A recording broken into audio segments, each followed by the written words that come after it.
뉴스 속 경제 이슈는 더 쉽고 깊게, 최신 고용 동향은 더 빠르게 전해드리는 고용브리핑 365 시간입니다. 수정 기자, 안녕하세요. 안녕하세요. 네, 오늘 어떤 이슈인가요? 네, 오늘은 이슈와 밀접한 뉴워드부터 준비했습니다. 네. 많은 분들의 소망 1순위는 이 코로나19를 이겨내고 일상으로 돌아가고 싶다일 것 같은데요. 그 가운데서도 코로나19 때문에 참고 있고 그리고 미루고 있는 것이 있다면 이 박 앵커님께서는 어떤 걸 혹시 꼽으시겠습니까?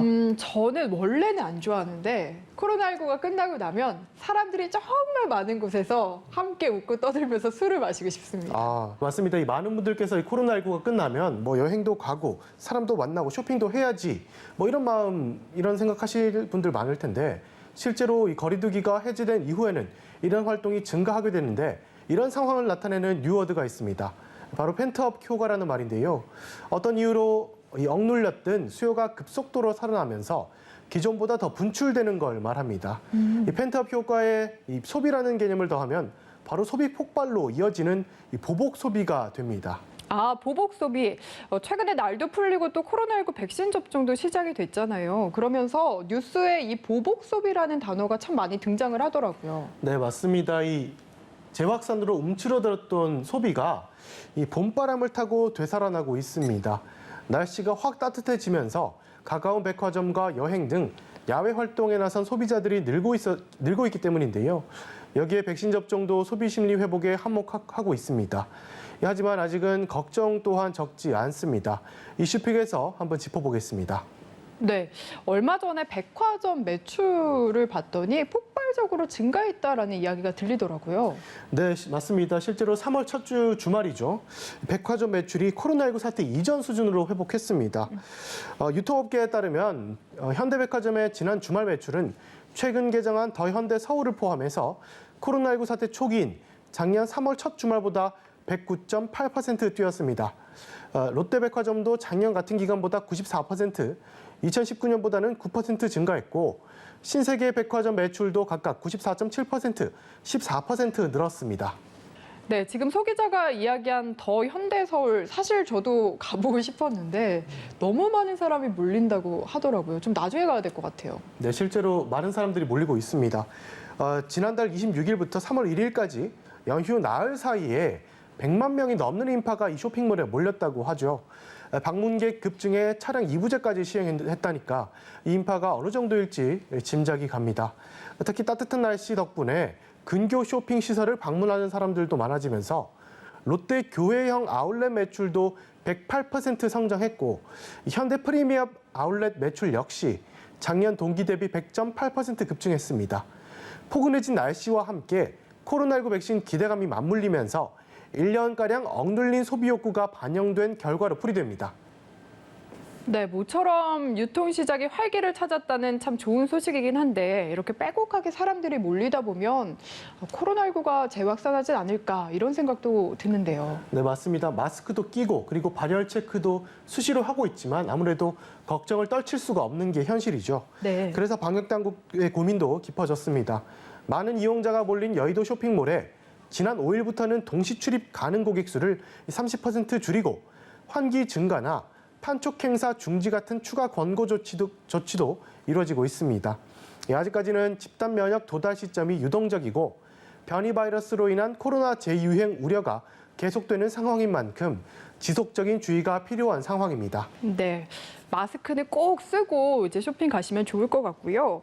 그동안 보복 소비하면은 주로 명품 분야에 집중이 됐었잖아요. 이번에도 마찬가지인가요? 네, 명품도 여전히 잘 나갔지만 최근에는 전반적인 분야에서 모두 매출의 급성장세가 보이고 있습니다. 네. 재택근무로 집 꾸미기에 관심 있는 사람이 늘면서 명품 가구 수요가 증가했고요. 새학기를 맞아서 아동 제품 수요가 늘었습니다. 또 날씨가 풀리면서 사회적 거리두기를 지키며 할 수 있는 야외 활동인 등산을 취미로 삼는 사람도 늘면서 아웃도어 판매도 계속 늘고 있습니다. 이렇게 다양한 산업군에서 소비 심리 회복에 들썩이는 가운데 호텔도 최근 예약률이 늘었습니다. 해외여행이 막히자 국내 호텔에서 휴식을 즐기는 이들도 많이 늘어난 겁니다. 네, 이렇게 방역만 잘 챙긴다면 소비가 살아나는 건 사실 경제에 좋은 징조로 볼 수 있는 거죠.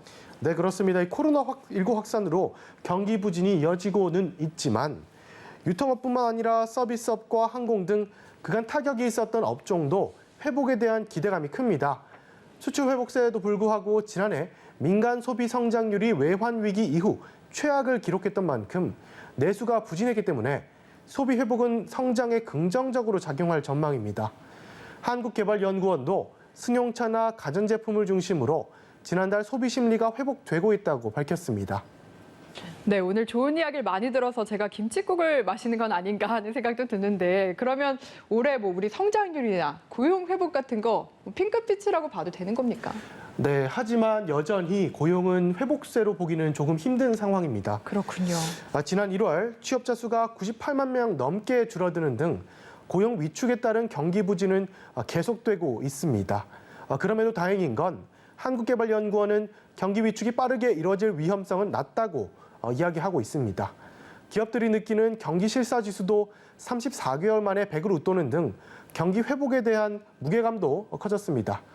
여기에 골드만삭스와 JP모건 그리고 노무라 등 해외 투자은행 9곳은 올해 우리나라 실질 GDP 성장률 평균을 3.6%로 내다봤습니다.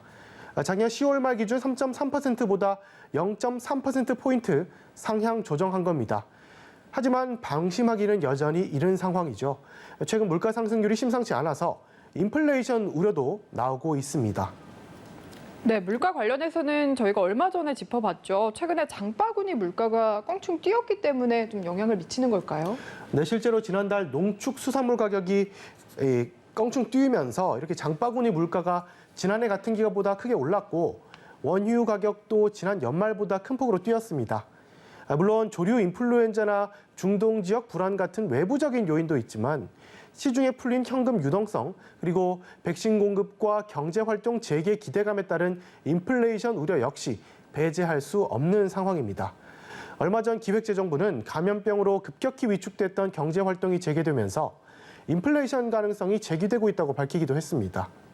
올해 들어서만 벌써 4번째 언급입니다.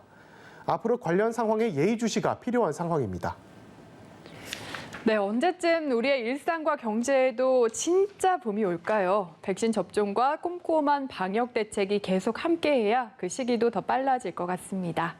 오늘도 소지영 기자와 함께했습니다. 고맙습니다. 감사합니다.